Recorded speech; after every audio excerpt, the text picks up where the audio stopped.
Yo, welcome back. It's Action Thraxin. I'm your neighborhood friendly throwing technician. Per usual, I took three 4.5K throws, and then I took another three 6K throws, and then I stuck with the 6K.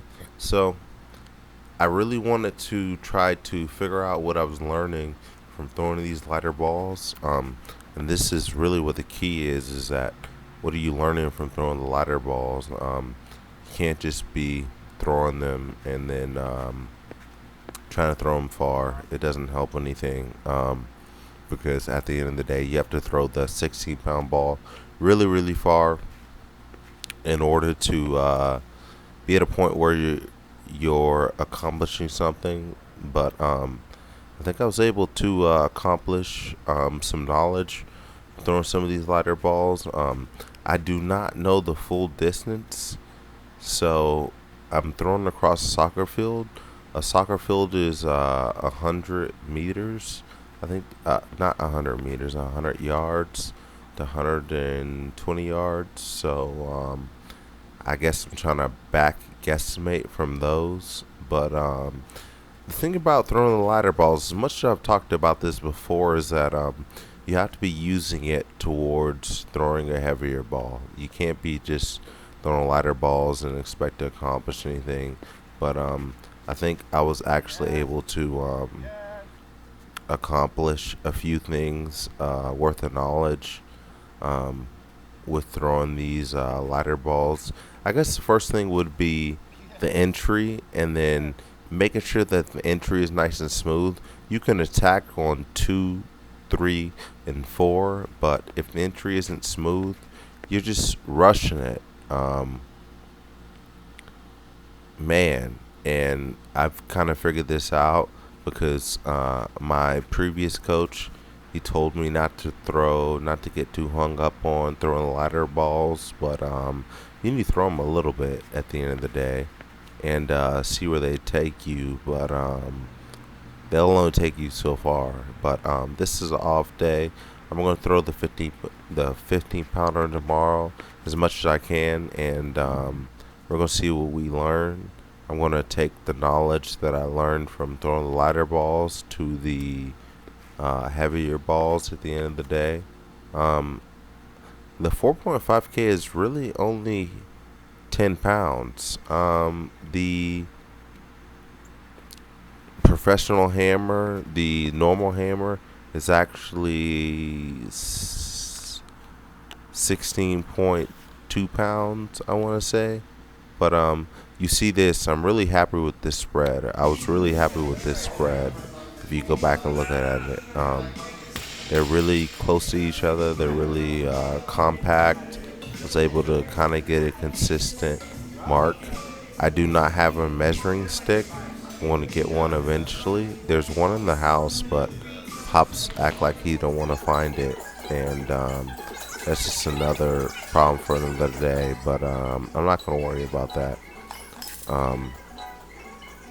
But goes back to the process. I did some box squats today, and I believe they help somewhat contribute to the better throws, but they're not the end all be all. I also need to do some explosive action movements, if you will, but it's going to take me a process to get to those.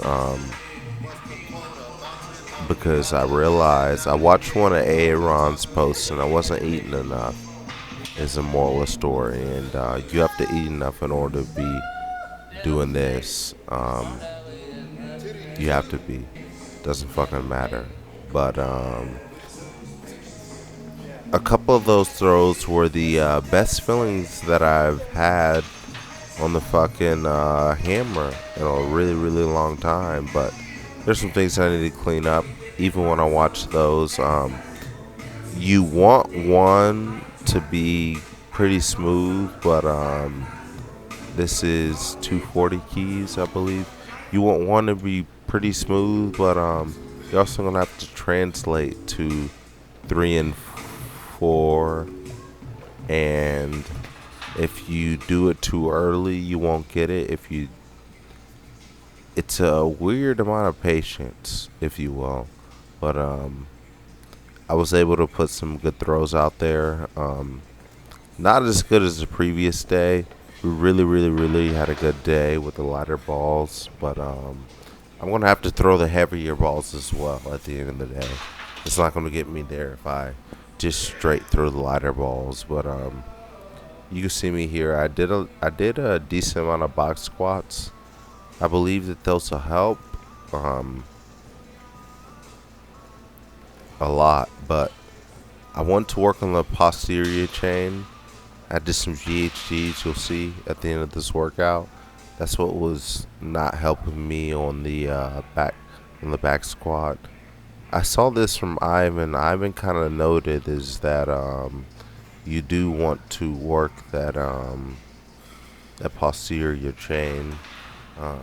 It's not just the quads, it's not just the glutes. There's a lot going on when you squat, and it goes without being said, I guess.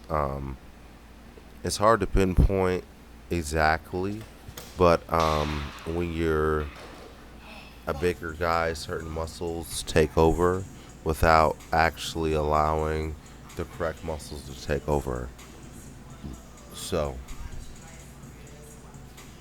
it's a process. Did some GHGs. It's helped my hamstrings and my lower back, posterior chain, but I'm gonna have to do this a little bit more consistently than what I was doing it. So, but that's gonna be a process. Um, I did get a good little pump in my quads, my lower back from doing these. Um, you have to be able to get that at the end of the day. So, if you're not, you're kind of just bullshitting yourself because you need those muscles in order to squat heavy. And that's just the fact of the matter. So that's about all I got for you guys. You should already know what the deal is. Run on your toes, keep your mouth closed, lock your doors, and save your throws. And most importantly, you live to find another day. I'm gonna get out of here, guys. I got to get back in the lab. Also got a court date tomorrow. The popo trying to get a nigga, but that's okay. I ain't worried about it. Not too much. We'll see. But I'm gonna get out of here, guys. I gotta get back and listen nap. I hope you enjoyed it.